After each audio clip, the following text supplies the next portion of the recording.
اور اگر انہوں نے طلاق ہی کا ٹھان لی ہو تو جانے رہیں کہ اللہ تعالیٰ سب کچھ سنتا اور جانتا ہے. یعنی کہ اللہ تعالیٰ سنتا اور جانتا کیوں یہاں پر اللہ کی صفت استعمال کی گئی ہے؟ مطلب اللہ تعالیٰ یہ بتا رہے کہ کیا بیسس پہ تم ایک دوسرے سے جو ہے طلاق کے بارے میں سوچ رہے. اللہ تعالیٰ وہ جاننے والا ہے. بیکار چیزوں سے جو ہے طلاق جو ہے ڈیمانڈ نہیں کی جا سکتی. جن عورتوں کو طلاق دی گئی ہے وہ 3 مرتبہ ایام حیض ماہواری آنے تک یعنی کہ حیض آنے تک جو ہے اپنے آپ کو روکے رکھیں. یعنی کہ 3 مینسز ان کی جو ہے طلاق کے بعد عدت رہے گی. عدت کی مدت کتنی ہے؟ طلاق کی عدت کی مدت جو ہے 3 مہینے ہیں. ٹھیک ہے.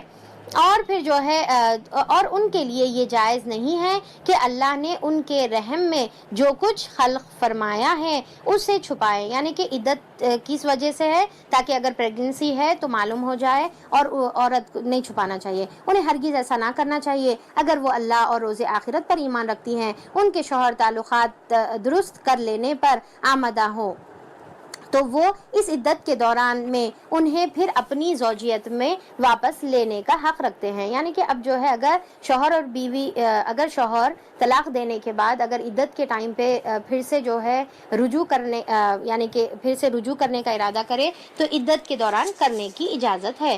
یعنی کہ احساس ہو گیا اپنی غلطی کا اور معافی مانگ کے ایک دوسرے سے رجوع کر لیے تو اجازت ہے. عورتوں کے لیے بھی معروف طریقے پر ویسے ہی حقوق ہے جیسے مردوں کے حقوق ان پر ہیں. البتہ مردوں کو ان پر ایک درجہ حاصل ہے. اب اللہ تعالیٰ یہاں پر کیا بتا رہے کہ دونوں کو ایک دوسرے کے حقوق برابر ہے، پر ایک درجہ جو ہے مردوں کا اللہ تعالیٰ نے وللرجال علیہن درجہ، ایک درجہ اللہ تعالیٰ نے زیادہ رکھا ہے.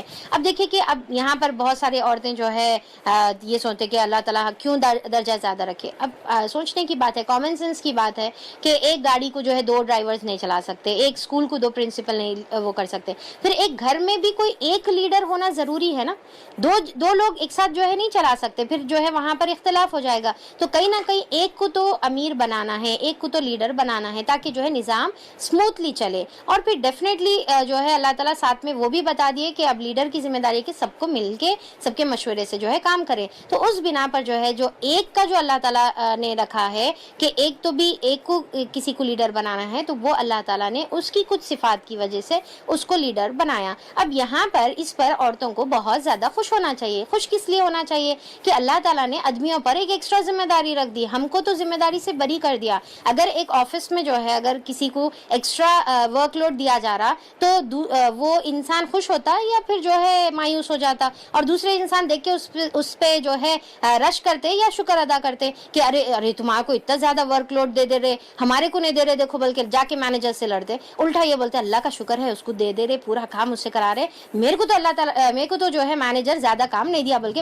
مزے سے جو ہے انہیں سیٹی بجا لیتے جو ہے بیٹھا ہوا رہتا. تو یہاں پر اسی طریقے سے ہم عورتوں کو بھی جو ہے مہارانیوں کی طرح گھر میں رہ کر خوش ہونا چاہیے کہ پوری ذمہ داری اللہ تعالیٰ نے مرد حضرات پر رکھی ہے، اور معاش کی، کمانے کی، اور ہم کو کھلانے کی، اور بچوں کی پرورش، ہر چیز جو ہے آدمیوں پر رکھی ہے. تو ہم کو تو اس پر اللہ کا شکر ادا کرنا چاہیے اور مزے سے بیٹھ کر جو ہے اپنی جو ہے اللہ تعالیٰ نے جو پوزیشن دی ہے اس کو انجوائے کرنا چاہیے. تو جو ہے اس میں کوئی جو ہے یعنی کہ ناراض ہونے کی بات نہیں ہے. جیسے مردوں کے حقوق ان پر ہیں، البتہ مردوں کو ایک اللہ تعالیٰ نے درجہ رکھا ہے، اور وہ درجہ کیا ہے؟ ان کی ذمہ داری والا درجہ ہے کہ ان کو اللہ تعالیٰ نے کمانے اور معاش کی ذمہ داری رکھ دی ہے. سب پر اللہ تعالیٰ غالب اقتدار رکھنے والا اور حکیم اور دانا موجود ہے. طلاق 2 بار ہے. کتنے بار ہے طلاق بتائیے؟ طلاق 2 بار ہے. یعنی کہ 2 بار کا مطلب کیا ہے کہ 2 بار طلاق دینے تک کا جو ہے رجوع کا یعنی کہ موقع ہے. یعنی کہ ایک بار طلاق دیے تو بھی آپ رجوع کر سکتے، پھر سے جو ہے دوستی کر سکتے، پھر سیکنڈ مرتبہ بھی ہو سکتا ہے، احساس ہو جائے غلطی کا تو سوری بول کر ایک دوسرے سے رجوع کر سکتے. پر تیسری بار اگر طلاق ہو جائے تو اس کے بعد رجوع ختم ہو جاتی ہے، تو اب رجوع نہیں کر سکتے. تو طلاق کتنے مرتبہ ہے؟ 2 مرتبہ ہے. پھر یا تو سیدھی طرح عورت کو روک لیا جائے، یعنی کہ بھلے طریقے سے روکنا ہے، بالمعروف اللہ تعالیٰ بول رہے تو بھلے طریقے سے روکنا ہے، یا جو ہے بھلے بھلے طریقے سے اس کو رخصت کر دینا ہے. یعنی کہ رخصت بھی کیسا کرنا ہے؟ لڑائی کر کے, جھگڑا کر کے, لوگوں کے اندر جو ہے باتیں بنا کر, سب کے سامنے بدنام کر کے نہیں, بلکہ جو ہے بھلے طریقے سے رخصت کرنا ہے. یہ بہت اہم یہاں پر ہم کو نصیحت دی جا رہی ہے. اکثر جو ہے طلاقوں کے بعد ہم جو ہے لڑکے والے لڑکی کی برائی کرتے, لڑکی والے لڑکے کی برائی کرتے, اس کا جو ہے چکر تھا, یا انہیں ایسا ظالم تھا, ایسا تھا, یہ تمام چیزیں. تو یہاں پر اللہ تعالیٰ کیا بول رہے ہیں کہ ہم کو جو ہے یہ کام نہیں کرنے کا ہے. بار بار یہ باتیں آگے بھی آئے گی کہ ہم کو جو ہے یہ بتائیں, بس اللہ تعالیٰ کی مشیت تھی, نہیں جمع, رشتہ ختم ہو گیا, بس اتنی بات جو ہے ہم کو بتانا ہے, لوگوں کے سامنے عیب جو ہے ظاہر نہیں کرنا ہے. اور رخصت کرتے ہوئے ایسا نہ کرنا کہ ایسا کرنا تمہارے لیے جائز نہیں ہے کہ جو کچھ تم نے ان کو دے دیا تھا, یعنی کہ جو بھی جو ہے گفٹس دے دیے تھے یا مہر دے دیے تھے, ان سے واپس لے لو, اس میں سے ایک حصہ. چاہے اس میں آتا ہے کہ آپ صلی اللہ علیہ وسلم نے فرمایا چاہے ڈھیر سارا, قرآن میں بھی آئے گا, چاہے ڈھیر سارا یعنی کہ خنتار کے برابر بھی, یعنی کہ ڈھیک جو ہے کوئی سونا بھی اگر دے دے تو وہ واپس نہیں لے سکتا طلاق کی شکل میں. البتہ یہ صورت مستثنا ہے, یعنی کہ ایکسیپشنل ہے, کہ اگر زوجین کو اللہ کے حدود پر قائم نہ رہ سکنے کا اندیشہ ہو, ایسی صورت میں اگر تمہیں یہ خوف ہو کہ وہ دونوں حدود الہی پر قائم نہ رہیں گے. یعنی کہ طلاق کون سی کنڈیشن میں ہو سکتی, کہ اگر دونوں جو ہے اللہ تعالیٰ کی لمٹس پر قائم نہیں رہیں گے, تو ان دونوں کے درمیان یہ معاملہ ہو جانے میں کوئی مذائقہ نہیں ہے کہ عورت اپنے شوہر سے کچھ معاوضہ دے کر علیحدگی حاصل کر لے. یعنی کہ یہ خلا کے بارے میں بتایا جا رہا ہے کہ عورت بھی خلا لے سکتی ہے. یہ اللہ کی مقررہ کردہ حدود ہے, اس سے تجاوز نہ کرو, اور جو لوگ حدود الہی سے تجاوز کریں گے وہی کیا ہے, ظالم ہے. آیت نمبر 229 چل رہی. پھر اگر دو بار طلاق دے دینے کے بعد شوہر نے عورت کو تیسری بار طلاق دے دی, اب تھرڈ بھی جو ہے طلاق بائن اس کو کہتے ہیں. پہلے دو طلاقوں کو طلاق رجعی بولیں گے, تیسری طلاق کو طلاق بائن بولیں گے. یعنی کہ اب یہاں سے جو ہے ختم, جو ہے اب پھر رجوع کا کوئی نہیں رہ سکتا چانس. تو وہ عورت پھر اس کے لیے حلال نہ ہوگی, الا یہ کہ اس کا اتفاق سے, ٹھیک ہے, یہ بریکٹ میں ہے, اتفاق سے کسی اور دوسرے شخص سے نکاح ہو جائے اور پھر وہ شخص اس کو طلاق دے دے, تب پہلا شوہر اور عورت دونوں یہ خیال کریں کہ وہ حدود الہی پر قائم رہیں گی. پھر ری میرج کا کنڈیشن کیا ہے کہ حدود الہی پر قائم رہے گی, تو ان کے لیے ایک دوسرے کی طرف رجوع کر لینے میں کوئی مذائقہ نہیں ہے. یہ اللہ کی مقرر کردہ حدیں ہیں. یعنی کہ حلالہ جو ہے نیچرل وے میں ہونا بول کے اگر حلالہ کروائیں گے, یعنی کہ پھر شادی کر کے جو ہے پھر سے طلاق دے کے پھر سے شادی کریں گے, تو یہ حرام میں آئے گا اور زنا میں آئے گا. یہ اللہ کی مقررہ کردہ حدیں ہیں جنہیں وہ ان لوگوں کی ہدایت کے لیے واضح کر رہا ہے جو اس کی حدود کو توڑنے کا انجام جانتے ہیں. اور جب تم عورتوں کو طلاق دے دو اور ان کی عدت پوری ہونے کو آ جائے, تو یا بھلے طریقے سے انہیں روک لو یا بھلے طریقے سے رخصت کر دو. طلاق کے بعد 3 حیض ویٹ کرنا ہے, اس کے بعد بھلے طریقے سے روکنا ہے یا رخصت کر دینا ہے. محض ستانے کی خاطر, اب دیکھیے سنیے غور سے, محض ستانے کی خاطر انہیں نہ روکے رکھو, یہ زیادتی ہوگی, اور جو ایسا کرے گا وہ در حقیقت آپ اپنے ہی اوپر ظلم کرے گا. یعنی کہ یہ جو ہے بہت بڑا گناہ ہے. اب اکثر جو ہے شوہر ایسا کرتے ہیں یا پھر جو ہے ساس اور یہ دوسرے لوگ بھی جو ہے ایسا کرنے پر ابھارتے ہیں, تو یہ بہت بڑا گناہ ہے کہ طلاق دے رہے پھر رجوع کر لے رہے, پھر طلاق دے رہے پھر رجوع کر لے رہے, اور مذاق بنا رہے اللہ کی آیت کا. اللہ کی آیت کا کھیل نہ بناؤ, بھول نہ جاؤ کہ اللہ نے کس نعمت عظمہ سے تمہیں سرفراز کیا ہے. یعنی کہ طلاق اور خلا بھی بہت بڑی اللہ تعالیٰ کی نعمت ہے. اگر بولتے کہ یعنی کہ جہاں سے ڈولی اٹھی وہیں سے ڈولا نکلنا, تو یہ اگر ہمارے اسلام کا سسٹم ہوتا تو کچھ لوگوں کے لیے جو ہے بہت مشکل ہو جاتی. وہ تمہیں نصیحت کرتا ہے کہ جو کتاب اور حکمت اس نے تم پر نازل کی ہے اس کا احترام ملحوظ رکھو, اللہ سے ڈرو اور خوب جان لو کہ اللہ تعالیٰ کو ہر بات کی خبر ہے. یعنی کہ یہ جو 3 طلاق ایک ساتھ دینا ہے, یہ بھی جو ہے اللہ تعالیٰ کی آیتوں کا, اللہ کے احکام کا مذاق اڑانا ہے, یہ بھی اسلام میں جائز نہیں ہے. جب تم اپنی عورتوں کو طلاق دے چکو اور وہ اپنی عدت پوری کر لے, تو پھر اس میں معنی نہ ہو کہ وہ اپنے زیر تجویز شوہروں سے نکاح کر لیں. اب یہاں پر جو ہے اگر عدت پوری ہو جائے اور پھر جو ہے وہ لوگ ری میرج کرنا چاہ رہے, تو اکثر فیملی ممبرز روکتے, تو اللہ تعالیٰ بول رہے مت روکو, ان کو نکاح کرنے دو ایک دوسرے سے, جب وہ معروف طریقے سے باہم مناکحت پر راضی ہو جائیں. تمہیں نصیحت کی جاتی ہے کہ ایسی حرکت ہرگز نہ کرنا.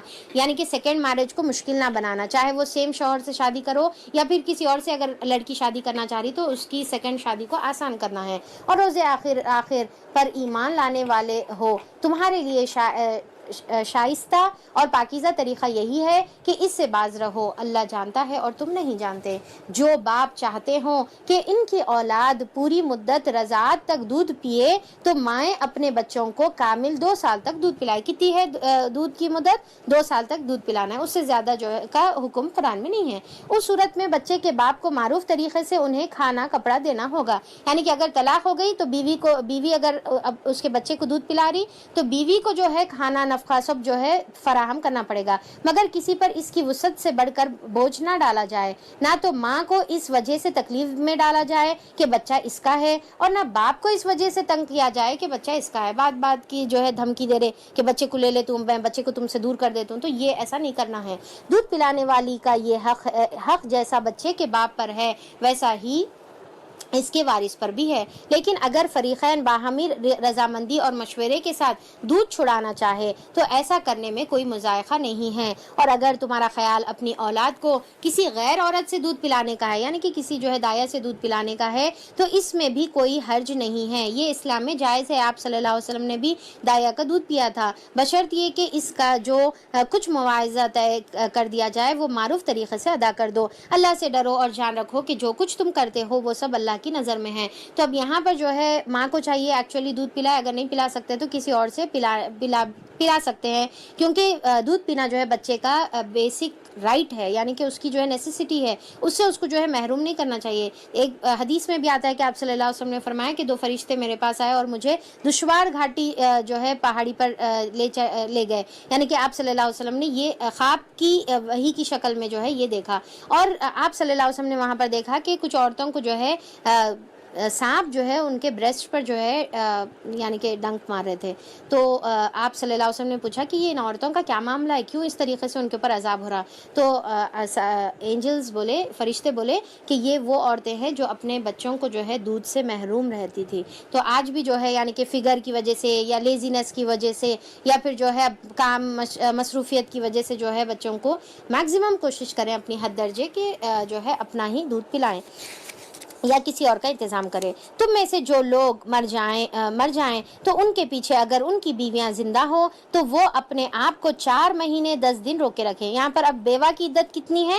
4 مہینے 10 دن جو ہے بیوہ کی عدت ہے۔ پھر جب ان کی عدت پوری ہو جائے تو انہیں اختیار ہے اپنی ذات کے معاملے میں کہ معروف طریقے سے جو چاہے کرے، یعنی کہ اب سکر نکاح کر سکتے، تم پر اس کی کوئی ذمہ داری نہیں ہے، اللہ تم سب کے اعمال سے باخبر ہے۔ یعنی کہ اب وہ عورت آزاد ہے، اپنے بارے میں سیلف ڈیسیژن بھی لے سکتی ہے، اب چھوٹی بچی نہیں ہے بلکہ آزاد ہے، اب بڑوں کو ہی ڈیسیژن لینے کی ضرورت نہیں، ایون عورت بھی اپنا خود کا ڈیسیژن لے سکتی ہے۔ اللہ تم سب کے اعمال سے باخبر ہے، زمان عدت میں خواہ تم ان بیوہ عورتوں کے ساتھ منگنی کا ارادہ اشارے کنائے میں ظاہر کرو، خواہ دل میں چھپائے رکھو، وہ دونوں صورتوں میں کوئی مضائقہ نہیں ہے۔ اللہ تعالیٰ جانتا ہے کہ ان کا خیال تو تمہارے دل میں آئے گا ہی، مگر دیکھو خفیہ عہد و پیمان نہ کرنا۔ اب دیکھیں کہ جو بیوہ عورتیں ہیں یا جو بھی ہے تو ان کا خیال آ سکتا ہے، یعنی کہ کوئی عورت جو ہے اپنے بیٹے کے لیے، اپنے بھائی کے لیے، کسی کے لیے پوچھ سکتی، تو اس میں برا ماننے والی بات نہیں رہتی کہ بھئی تم پوچھے کیسا، ہمارا رشتہ دیے کیسا۔ تو یہاں پر اللہ تعالیٰ بول رہے یہ تو نیچرل سی بات ہے، مگر کیا ہے خفیہ عہد پیمان نہیں کرنا ہے، یعنی کہ افیئرز جو ہے نہیں رکھنے کا ہے، بغیر شادی کے جو ہے بات کر رہے، بغیر شادی کے جو ہے رشتہ رکھ رہے، ریلیشن رکھ رہے، تو لوگوں سے ڈر سے جو ہے شادی میں اس کو جو ہے رشتے کو کنورٹ نہیں کر رہے، تو یہ جائز نہیں ہے۔ اگر کوئی بات کرنی ہے تو معروف طریقے سے کرو، اور عقد نکاح باندھنے کا فیصلہ اس وقت تک نہ کرو جب تک کہ عدت پوری نہ ہو جائے۔ خوب سمجھ لو کہ اللہ تمہارے دلوں کا حال تک جانتا ہے۔ چھوٹی چھوٹی باتوں سے درگزر فرماتا ہے۔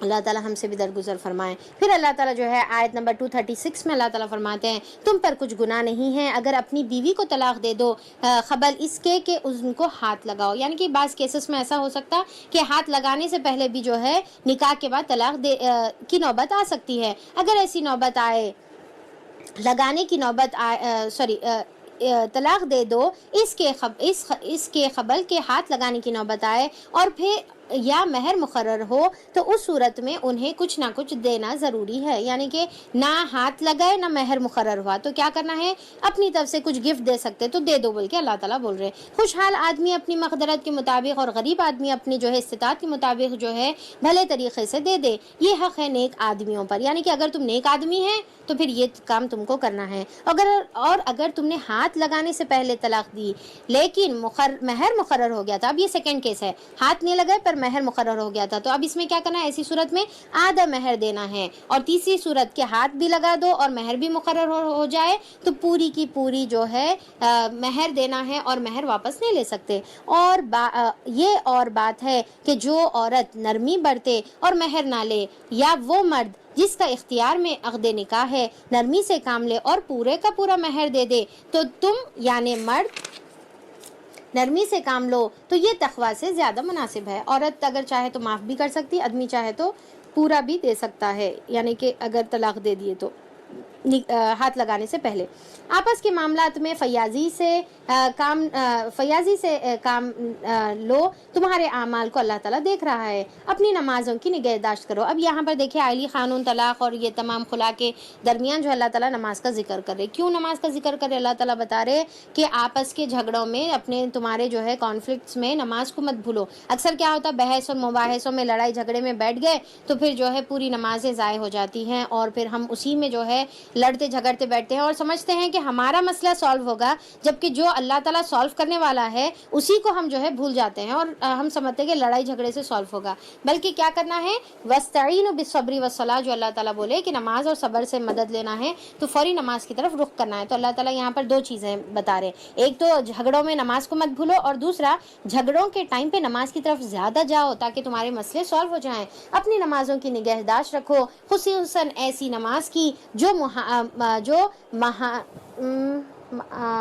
یعنی کہ محاسن صلاۃ کی جامع ہے، یعنی کہ صلاۃ الوسطیٰ کے مطلب ہے اس کا، یعنی کہ درمیانی نماز۔ عصر کی نماز اس سے مراد ہے، ایکچولی ہر نماز ہے پر یہاں پر مراد کیا ہے، عصر کی نماز ہے۔ تو عصر کی نماز کے بارے میں بھی آتا ہے کہ عصر کی نماز کا چھوٹ جانا، ایک عصر کی نماز کا چھوٹ جانا وہ ایسا ہے کہ اس شخص کا جو ہے مال اور اولاد اس کے گھر سمیت، اس کی تمام جمع پونجی کے سمیت جو ہے جل جائے یا ضائع ہو جائے۔ تو ایک انسان جب اگر اس کے ساتھ ایسا ہو کہ اس کا بال بچے، بیوی اور بچے اور اس کے گھر اور اس کی تمام جائیداد ایک ساتھ جو ہے ایک جھٹکے میں ختم ہو جائے، جل جائے، کچھ بھی ہو جائے، تو اس کا غم کا کیا حال رہے گا سوچیں آپ، یا اس کا لاس کا کیا حال رہے گا، اور ہم تصور کر سکتے ہیں اس کی کیفیت۔ تو اللہ تعالیٰ بول رہے کہ ایک عصر کی نماز چھوڑنے کی جو ہے از ایکویلنٹ ٹو دیٹ۔ تو اللہ تعالیٰ جو ہے یہاں پر نماز کی ہم کو تاکید کر رہے ہیں، تو ہم کو ہر نماز کی جو ہے پابندی کرنے کا ہے۔ ہم کیا ہے نمازیں چھوڑ دیتے ہیں اور پھر جو ہے یہ رونا روتے کہ ہمارے مسئلے سالو نہیں ہو رہے، تو مسئلے کہاں سے سالو ہوں گے ہمارے، جبکہ ہم نے اللہ ہی کو بھول رکھا ہے۔ اللہ کے آگے اس طرح کھڑے ہو جیسے فرما بردار غلام کھڑے ہوتے ہیں، اور کیسا کھڑے ہونا ہے، قانتین کی طرح جو ہے ہم کو کھڑے ہونے کا ہے، غلام کی طرح کھڑے ہونا ہے۔ بد امنی کی حالت ہو تو خواہ پیدل ہو خواہ سوار پر ہو، جس طرح ممکن ہو نماز پڑھو، یعنی کہ کبھی بھی نماز جو ہے آپ کو چھوٹ نہیں ہے، ایون بد امنی کے حالات رہو، یعنی کہ لڑائی جھگڑے کے یا فساد کے حالات رہو، یا تم پیدل ہو یا سوار پر ہو، یعنی کہ ٹریول کرتے رہو، ہر حال میں جو ہے جیسا ممکن ہے ویسا نماز ہم کو پڑھنے کا ہے۔ اور جب امن میسر آ جائے تو اللہ کو اس طریقے سے یاد کرو جو اس نے تمہیں سکھایا ہے، یعنی کہ پوری ٹھہر کر اور پورے حق کے ادا کرنے، نماز کا حق ادا کرتے ہوئے، جس سے تم پہلے ناواقف تھے۔ تم میں سے جو لوگ وفات پائیں اور پیچھے بیویاں چھوڑ رہے ہوں تو ان کو چاہیے کہ اپنی بیویوں کے حق میں یہ وصیت کر جائیں کہ 1 سال تک ان کو نان نفقہ دیا جائے گا، یعنی کہ اگر پہلے، اب دیکھیں یہ آیت بھی منسوخ ہو گئی بھی ہے، آیت باقی ہے پر حکم منسوخ ہے۔ تو اس کا کیا تھا کہ پہلے زمانے میں بیویوں کا جو ہے وراثت میں حصہ نہیں رہتا تھا، تو کیا رہتا تھا، پر 1 سال تک ان کو نان نفقہ دینا تاکہ جو ہے انہوں ایک دم سے جو ہے یعنی کہ کیا بولتے لاوارث بولیں گے یا پھر جو ہے بغیر سپورٹ کے نہ ہو جائیں، ٹھیک ہے۔ تو اللہ تعالیٰ یہ پہلے طریقہ تھا، پر اب سورہ نساء میں اللہ تعالیٰ کیا کرے، کہ ان کا باضابطہ پورا شوہر کے جو ہے یعنی کہ پیسوں میں ان کا پورا حصہ ہوتا ہے، ٹھیک ہے، اور وہ گھر سے نہ نکالی جائے، یعنی کہ ان کو اپنے گھروں سے بھی نہیں نکالنا ہے 1 سال تک۔ پر اب جو ہے ویسا نہیں ہے، بلکہ وہ گھر جو ہے اگر انہیریٹنس میں اس کو مل گیا تو وہ گھر اس کا ہو جائے گا۔ پھر اگر وہ خود نکل جائیں تو اپنی ذات کے معاملے میں وہ معروف طریقے سے وہ جو کچھ کریں گی اس کی کوئی ذمہ داری تم پر نہیں ہے، اللہ سب پر غالب اور اقتدار رکھنے والا۔ یہ آیت جو ہے حصہ منسوخ ہو گیا، اور حکیم اور دانا ہے۔ اسی طرح جن عورتوں کو طلاق دی گئی ہو انہیں بھی مناسب طور پر کچھ نہ کچھ دے کر رخصت کیا جائے، یعنی کہ طلاق بھی دے تو اللہ تعالیٰ دیکھیں یہاں ہم کیسا کرتے، لڑکے جھگڑ کے جو ہے مار کے ان کو بھجاتے اور پھر بعد میں ان کی جو ہے برائیاں جو ہے لوگوں کے اندر عام کرتے۔ اللہ تعالیٰ یہاں پر بول رہے طلاق بھی دو تو کچھ گفٹس دے کر ان کو رخصت کرو، بول رہے یہاں پر شاید ہی اس کے اوپر جو ہے ایسی طلاق کے اوپر جو ہے کوئی عمل کرا ہوں گا آج ہمارے زمانے میں۔ اللہ ہم سب کو توفیق دے۔ یہ حق متقی لوگوں پر ہے، یعنی کہ جو متقی ہے ان لوگ جو ہے ایسی جو ہے احسن طریقے کی جو ہے کام کرتے ہیں، یعنی کہ جدائی بھی ہو رہی ہے تو خوبصورت طریقے سے جو ہے جدائی کرتے ہیں۔ اس طرح اللہ اپنے احکام تمہیں صاف صاف بتاتا ہے، امید ہے کہ تم سمجھ بوجھ کر کام لو۔ اب جو ہے یعنی کہ طلاق کے معاملے میں بھی اللہ تعالیٰ دیکھیے کیا معاملہ کرنے کا حکم دے رہے، تو سوچئے کہ جو شوہر بیوی نکاح میں ہیں تو وہ لوگ کو آپس میں ایک دوسرے کے ساتھ کتنا احسن والا معاملہ کرنا چاہیے۔ اب یہاں پر آیت نمبر 243 سے ہمارا 7th پارٹ سٹارٹ ہو رہا ہے، جہاں پر مومن کی آزمائش کا ہم ذکر دیکھیں گے، اور یہاں پر جو ہے اب تک جو احکامات چل رہے تھے، اب مسلسل آپ دیکھیں نا، قصاص کے احکام ہیں، روزوں کے احکام ہیں، حج کے احکام ہوئے، پھر طلاق کے، رضاعت کے، خلا کے، عدت کے، یہ تمام چیزیں ہم لوگ دیکھیں۔ اب یہاں پر جو ہے ٹاپک چینج ہو رہی ہے اور مومن کی آزمائشوں کا ذکر شروع ہو رہا۔ تم نے ان لوگوں کا حال بھی پر بھی کچھ غور کیا جو موت کے ڈر سے اپنے گھر بار چھوڑ کر نکلے تھے، یعنی کہ یہ بنی اسرائیل کے واقعے کی طرف اشارہ ہے، اور ہزاروں کی تعداد میں تھے۔ اللہ نے ان سے فرمایا مر جاؤ، پھر اس نے ان کو دوبارہ زندگی بخشی۔ حقیقت یہ ہے کہ اللہ تعالیٰ انسان پر بڑا فضل کرنے والا ہے، مگر اکثر لوگ شکر ادا نہیں کرتے۔ مسلمانوں اللہ کی راہ میں جنگ کرو اور خوب جان رکھو کہ اللہ سننے اور جاننے والا ہے۔ اب یہاں پر اللہ تعالیٰ جو ہے یہ جو مثالیں بیان کی جائے گی یہاں پر، اس سے جو ہے ایکچولی صحابہ اکرام کو جو ہے مائنڈ پریپیئر کیا جا رہا ہے، ٹریننگ دی جا رہی ہے، اور ان کی ایمان کی جو ہے تجدید کی جا رہی ہے، کیونکہ نیکسٹ جو ہے امیڈیٹلی جنگ بدر کا سامنا صحابہ اکرام کو کرنا تھا، تو اللہ تعالیٰ یہاں پر ان کی تیاری کر رہے۔ تم میں کون ہے جو اللہ کو قرض حسن دے، کیونکہ جنگ بغیر جو ہے مال کے نہیں کی جا سکتی، اس میں جو ہے بہت سارے ویپنز کی ضرورت پڑتی، تو اللہ تعالیٰ بول رہے زیادہ سے زیادہ مال جو ہے اللہ کی راہ میں نکالو، اور وہ اللہ کیا بول رہے اس کو اپنے اوپر قرض حسن بول رہے، یعنی کہ وہ اللہ کے اوپر قرض رہے گا جس کا اجر اللہ تعالیٰ جو ہے دنیا اور آخرت میں الگ الگ شکل میں جو ہے اللہ تعالیٰ عطا کرے گا۔ تو دین کو، اور قرض حسن کس کو بولیں گے، دین کو غالب کرنے کے لیے جو مال خرچ کیا جاتا ہے، اور وہ حلال پیسوں سے ہونا چاہیے، ثواب کی نیت سے ہونا چاہیے، دل کی خوشی کے ساتھ ہونا چاہیے، تو ایسے مال کو اللہ تعالیٰ اپنے اوپر قرض رکھتے ہیں، اللہ اسے کئی گنا بڑا چڑھا کر دے گا، یعنی کہ تمہاری جیسی نیت رہے گی اس کے حساب سے وہ ملٹیپلائی ہوگا، گھاٹا۔ اب یہاں پر آج کے زمانے میں قرض حسن کس کو بولیں گے ہم، جو اللہ تعالیٰ کی دین کی اشاعت کے لیے، اللہ تعالیٰ کے دین کو پھیلانے کے لیے جو مال استعمال ہوتا ہے دین کے پھیلانے کے لیے، وہ آج ہمارے لیے قرض حسن ہوگا۔ گھٹانا بھی اللہ کے اختیار میں ہے اور بڑھانا بھی اللہ تعالیٰ کے اختیار میں ہے، اور اسی کی طرف تمہیں پلٹ کر جانا ہے۔ پھر تم نے اس معاملے پر غور کیا جو موسیٰ علیہ السلام کے بعد سرداران بنی اسرائیل کو پیش آیا تھا، انہوں نے اپنے نبی سے کہا تھا۔ اب یہ جو ہے موسیٰ علیہ السلام کے بعد سموئیل بول کے جو ہے ایک نبی تھے، ان کے زمانے کی بات ہے، ہمارے لیے ایک بادشاہ مقرر کرو تاکہ ہم اللہ کی راہ میں جنگ کریں۔ نبی نے پوچھا کہیں ایسا تو نہ ہوگا کہ تم کو لڑائی کا حکم دیا جائے گا اور پھر تم منہ موڑ لو گے؟ تو اب یہاں پر انہوں پوچھ رہے وہ نبی، وہ کہنے لگے بھلا یہ کیسے ہو سکتا ہے کہ ہم راہ خدا میں نہ لڑیں جبکہ ہمیں اپنے گھروں سے نکال دیا گیا اور ہمارے بال بچوں کو ہم سے جدا کر دیا گیا، مگر جب ان کو جنگ کا حکم دیا گیا تو ایک قلیل تعداد کے سوا وہ سب پیٹ موڑ گئے، اور اللہ ان میں سے ایک ایک ظالم کو جانتا ہے۔ اب یہاں پر دیکھیے کہ اللہ تعالیٰ جو ہے صحابہ اکرام کے لیے جو ہے یہ واقعہ بتا رہے، اور ہمارے لیے بھی ہے یہ واقعہ کہ صحابہ اکرام بھی بول رہے تھے کہ اللہ تعالیٰ جنگ کا حکم کیوں نہیں دے رہے. تو اب ایک واقعہ اللہ تعالیٰ یہاں پر ان کے سامنے پیش کر رہے. تو اللہ تعالیٰ بول رہے کہ جب لڑنے کا حکم دے دیا جائے گا اس کے بعد اگر پیٹ پھیریں گے تو پھر جب تم جو ہے ظالم ہوگے. اب یہاں پر ہم بھی جو ہے بڑے بڑے دعوے کرتے کہ ہم ایسا کر لیں گے, ہم دین کی راہ میں ویسا کر لیں گے. پھر جہاد کا حکم نہیں, تھوڑا سا جو ہے قربانی کا بھی جب معاملہ آتا تو ہم جو ہے پیٹ پھیر دیتے. دین کے بڑے بڑے باتیں کرتے پر قربانی اللہ کے راستے میں جو ہے کرنے کے لیے تیار نہیں ہو جاتے. اب کیا کئی بار مطلب بعض وقت تو ایسا ہو جاتا اب بہت دھوپ ہے, دھوپ کی وجہ سے ہم دین میں جو ہے رک جاتے, ایسا ہے گرمی ویسی ہے, یا پھر چھوٹی چھوٹی چیزوں سے جو ہے ہم دین کے چیزوں پر جو ہے عمل نہیں کرتے, تھوڑی قربانی کے لیے تیار نہیں ہوتے, تو قتال تو بہت دور کی بات ہے, یعنی کہ جہاد تو بہت دور کی بات. تو اللہ تعالیٰ بول رہے کہ جب تمہارے اوپر یہ فرض کر دیا جائے اور تم پیٹ پھیرو گے تو پھر ظالم ہوگے. ان کے نبی نے ان سے کہا کہ اللہ کے نے طالوت کو تمہارے لیے بادشاہ مقرر کیا ہے, یعنی کہ جنگ کے لیے سپاہ سالار طالوت ہے. یہ سن کر وہ بولے ہم پر بادشاہ بننے کا وہ کیسے حقدار ہوگا,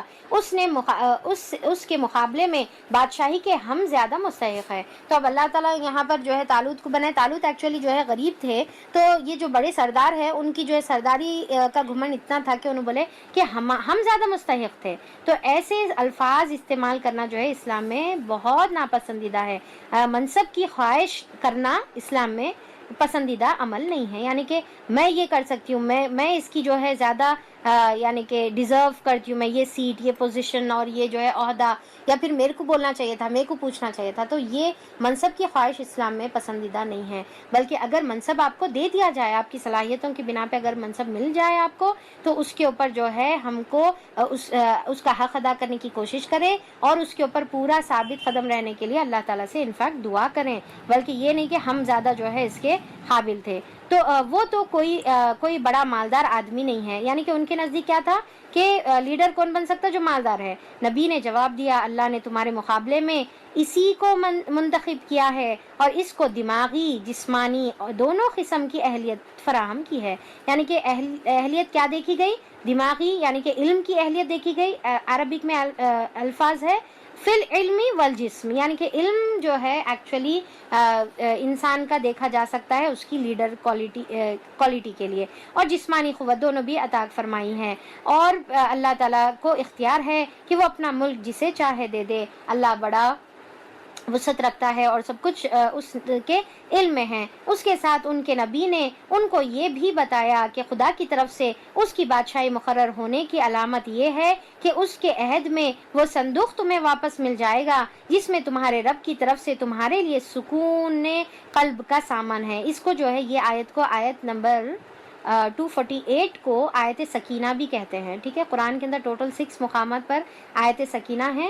تو یہ جو ہے فرسٹ والی آیت ہے, آگے کی پھر انشاءاللہ ہم دیکھیں گے. تو صندوق تمہیں واپس مل جائے گا جو سکون قلب کا جس میں سامان ہے, جس میں آل موسیٰ اور آل ہارون کے چھوڑے ہوئے تبرکات ہیں, اور جس کو اس وقت فرشتے سنبھالے ہوئے ہیں. اگر تم مومن ہو تو یہ تمہارے لیے بہت بڑی نشانی ہے. پھر جب طالوت لشکر لے کر چلا تو اس نے کہا ایک دریا پر اللہ کی طرف سے تمہاری آزمائش ہونے والی. اب ان کی ایمان کی یہاں پر آزمائش تھی. کیا تھی آزمائش؟ جو اس کا پانی پیے گا وہ میرا ساتھی نہیں رہے گا. میرا ساتھی تو صرف وہ ہے جو اس سے پیاس نہ بجھائے. ہاں اگر ایک آدھ چلو پی لے تو پی لے, مگر ایک گروہ خلیل کے سوا یعنی کہ چند لوگوں کے سوا سب کے سب اس دریا سے سیراب ہو گئے. پھر جب طالوت اور اس کے ساتھی مسلمان دریا پار کر کے آگے بڑھے تو انہوں نے طالوت سے کہہ دیا کہ آج ہم میں جالوت اور اس کے لشکروں کے مقابلہ کرنے کی طاقت نہیں ہے. یعنی کہ ایمان جو ہے ان کے یہ عمل سے ان کا ایمان کمزور ہو گیا. ٹھیک ہے, کیوں طاقت نہیں تھی ان کو؟ کیونکہ جو ہے انہوں نے اللہ تعالیٰ کی نافرمانی کی اور وہ جو ہے ممنوع پانی جو تھا وہ پی لیے. تو اب انہوں بول رہے کہ جالوت سے لڑنے کی اب ہمارے پاس طاقت نہیں ہے. لیکن جو لوگ یہ سمجھتے تھے کہ انہیں ایک دن اللہ سے ملنا ہے, یعنی کہ آخرت کا یقین, ایمان اسٹرانگ تھا ان کا, تو انہوں نے کہا بارہا ایسا ہوا ہے کہ خلیل گروہ وہ اللہ کے اذن سے ایک بڑے گروہ پر غالب آ گیا. تو اب یہاں پر اللہ تعالیٰ جو ہے یہاں پر وہ جو لوگ بچ گئے تھے, کیونکہ بہت کم لوگ بچ گئے تھے تو اب ان کا جو ہے مورل ڈاؤن ہو رہا تھا. پھر اس کے بعد ان کو احساس ہوا کہ انہوں بولے کہ جس کے ساتھ اللہ تعالیٰ ہے, چاہے کم رہو تعداد یا زیادہ رہو, وہی غالب آئیں گے. اللہ صبر کرنے والوں کے ساتھ ہے, یعنی کہ جم کر جو ہے ثابت قدم رہنے والے. اور جب وہ جالوت اور اس کے لشکروں کے مقابلے پر نکلے تو انہوں نے دعا کی, اے ہمارے رب. اب یہاں پر ربنا کی ایک دعا ہے, ربنا افرغ علینا صبرا وثبت اقدامنا وانصرنا علی القوم الکافرین.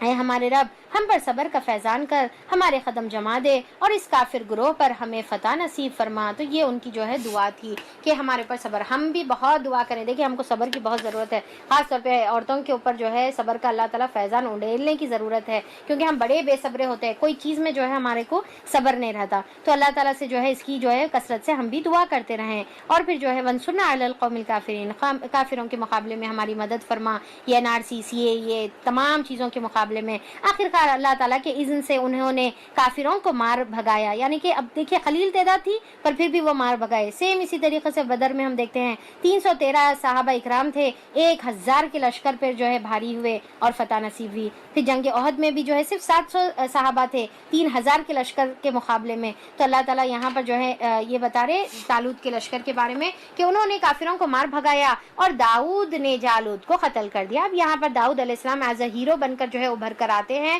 سین کے اندر, اور کیا بتایا جا رہا ہے کہ جو ہے داؤد نے جالوت کو قتل کیا. اب جالوت کے بارے میں آتا ہے کہ انہیں کیا وہ جو تھا سپہ سالار کافروں کا, تو اس نے اوپر سے نیچے تک پوری زرہیں ایسی پہنی ہوئی تھی, ایسے جو ہے سر پر کیپس اور تمام چیزیں, کہ اس کی بس ایک آنکھ کھلی تھی, اس کے علاوہ جو ہے دوسری آنکھ بھی اس کی ڈھکی ہوئی تھی. تو داؤد علیہ السلام جو ہے وہ زمانے میں چرواہے تھے اور ایک ایز اے سولجر, ایک سپاہی کے طور پہ جو ہے طالوت کے لشکر میں شامل تھے. پر انہوں نے کیا کیا کہ ایک تیر لے کر جو ہے اس کی آنکھ پہ ٹارگٹ کیا اور آنکھ پہ جو ہے وہ تیر چلائی, جس کی وجہ سے وہ جو ہے مر گیا. تو اب یہاں پر اس کی وجہ سے داؤد علیہ السلام جو ہے سین میں آئے, اور اس کے بعد نبوت اللہ تعالیٰ نے نیکسٹ داؤد علیہ السلام کو ہی دی, سموئیل علیہ السلام کے بعد, اور پھر داؤد اور سلیمان علیہ السلام کا پھر سلسلہ چلا.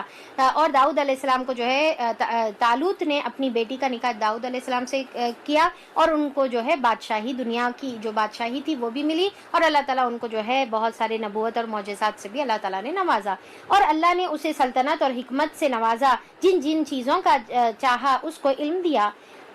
اگر اس طرح اللہ انسانوں کے ایک گروہ کو دوسرے گروہ کے ذریعے سے ہٹاتا نہ رہتا تو زمین کا انتظام بگڑ جاتا. لیکن دنیا کے لوگوں پر اللہ کا بڑا فضل ہے کہ وہ اس طرح کی دفاع فساد کا انتظام کرتے رہتا, یعنی کہ جب فساد عروج پر آتا ہے تو اللہ تعالیٰ اس کا جو ہے دفاع کا انتظام ضرور کرتا ہے. یہ اللہ کی آیت ہے جو ہم ٹھیک ٹھیک تم کو سناتے رہتے ہیں, اور تم یقیناً ان لوگوں میں سے ہو جو رسول بنا کر بھیجے گئے ہیں, یعنی کہ آپ صلی اللہ علیہ وسلم, اے رسول صلی اللہ علیہ وسلم, جو ہماری طرف سے انسانوں کی ہدایت پر مامور ہوئے.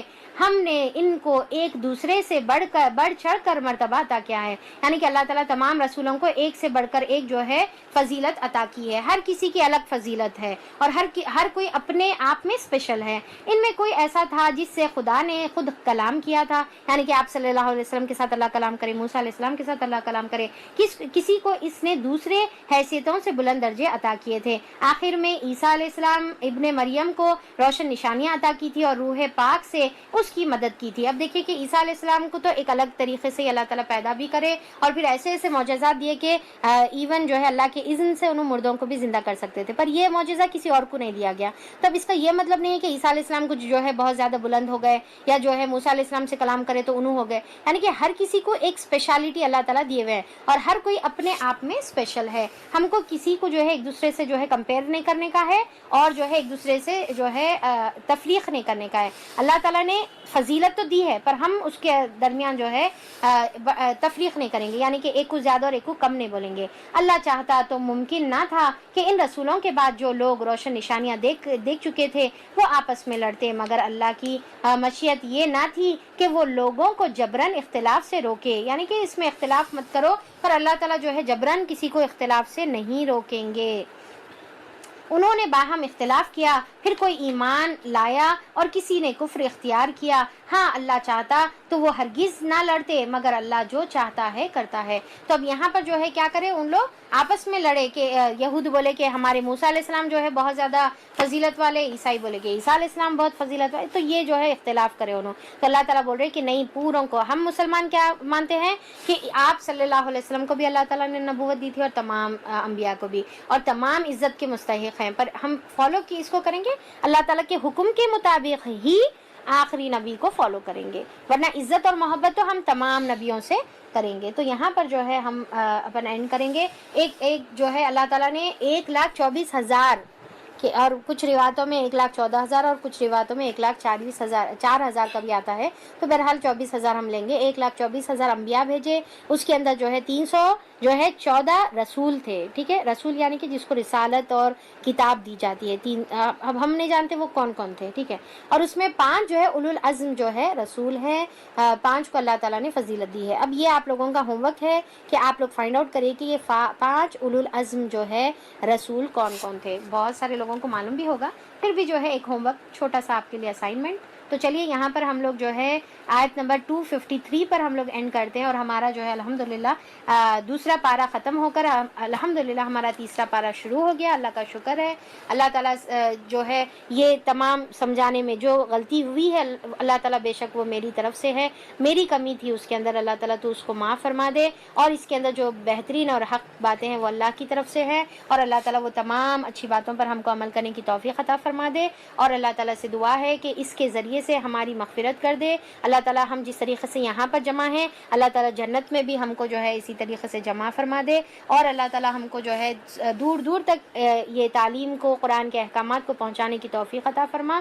اور اللہ تعالیٰ سے دعا ہے کہ اللہ تعالیٰ اس قرآن کی فضیلت کے ذریعے سے ہم کو دنیا میں بھی سرخرو فرما، آخرت میں بھی سرخرو فرما، اور ہماری حفاظت فرما تمام فتنوں سے، فسادوں سے، اور تمام جو ہے بیماریوں سے. اللہ تعالیٰ ہماری قرآن کی برکت سے ہماری حفاظت فرما دے. آمین ثم آمین. وآخر الدعوانا ان الحمد للہ رب العالمین. سبحان ربک رب العزت عما یصفون وسلام علی المرسلین والحمد للہ رب العالمین وصلی اللہ علی نبینا محمد وآلہ واصحابہ اجمعین برحمتک یا ارحم الراحمین. السلام علیکم ورحمۃ اللہ وبرکاتہ.